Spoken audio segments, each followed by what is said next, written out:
Halo sahabat data, selamat datang di Mata Data, Mandailing Nata berkata data.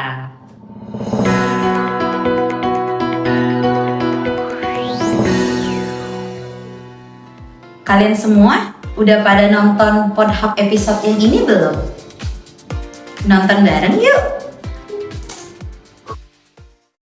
Ya kan milih-milih kerjanya.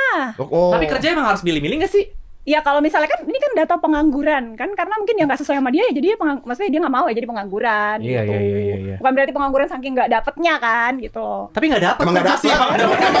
Iya sih. Kalau dia yang nganggur, Kalau itu gue nggak belain lu, emang ada Iya, pekerjaan. ada Tapi kerja. banyak maksudnya yang kayak dari dulu gue waktu S2 gitu, banyak yang masih nganggur karena ya memang belum mau kerja aja gitu. Oh, emang lagi Beda, milih. beda kalau S2 nganggur Tapi karena kan nggak mau data kerja. penganggurannya dapat, mereka juga masuk ke data Oh pengangguran. iya. Wah, ternyata pengangguran sebuah isu menarik juga ya. Tapi sebenarnya emang konsep pengangguran menurut Badan Pusat Statistik itu gimana sih Kak? Nah sebelumnya kita harus tahu dulu nih, data pengangguran diperoleh dari Survei Angkatan Kerja Nasional atau Sakernas yang dilakukan oleh Badan Pusat Statistik. Penduduk yang termasuk angkatan kerja adalah penduduk usia kerja atau penduduk 15 tahun ke atas yang bekerja atau punya pekerjaan namun sementara tidak bekerja dan pengangguran. Oh, jadi yang lagi sekolah atau yang memilih jadi ibu rumah tangga itu termasuk pengangguran, Kak?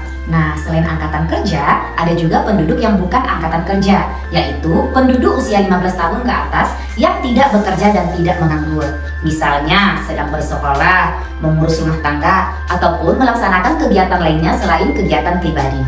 Lah, terus jadi yang masuk ke konsep pengangguran itu yang gimana, Kak?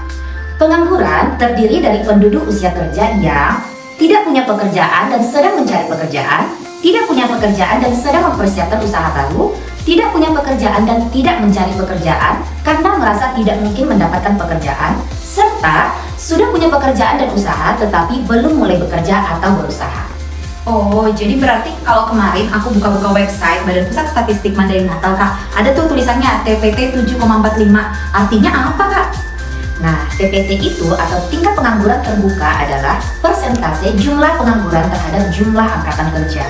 Misal TPT Madinah 7,45%, artinya dari 100 penduduk angkatan kerja terdapat 7-8 penduduk yang merupakan pengangguran. Oh gitu Kak. Ya udah lanjut nonton dulu yuk Kak. Yuk. Nganggur. Om, garis kemiskinan tuh yang nentuin garisnya siapa sih, Om? Gue. Beneran. Gue kenapa lu yang nentuin lu siapa? Survei dong. Iya, ya. Survei lah. Iya, garisnya tuh apa yang menentukan garisnya tuh di situ gitu. Emang yang nentuin sebenarnya siapa sih Kak? Sebelum ke situ, setahu kamu kemiskinan itu apa? Yang pernah aku baca sih Kak, kemiskinan itu merupakan ketidakmampuan seseorang dari sisi ekonomi untuk memenuhi kebutuhan dasarnya, baik itu makanan maupun bukan makanan. Nah, untuk mengukur kemiskinan tadi dibutuhkan batas atau garis kemiskinan. Nah, garis kemiskinan itu mencerminkan nilai rupiah minimal yang dibutuhkan seseorang untuk memenuhi kebutuhannya dalam sebulan.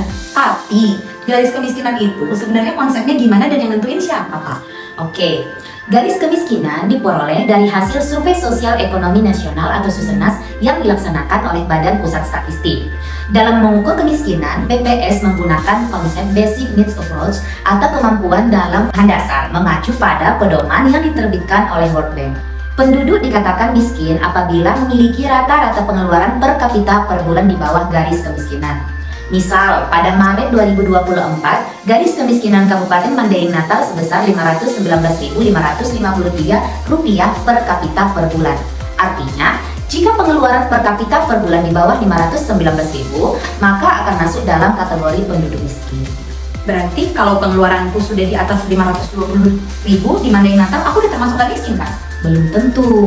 Kalau dalam satu rumah tangga ada 4 orang, dan pengeluaran rumah tangganya kurang dari 2.078.000, maka rumah tangga tersebut termasuk penduduk miskin. Oh, ternyata gitu ya Kak. Kalau mau tahu info lebih lanjut, yuk kunjungi. Sampai jumpa di Mata Data berikutnya.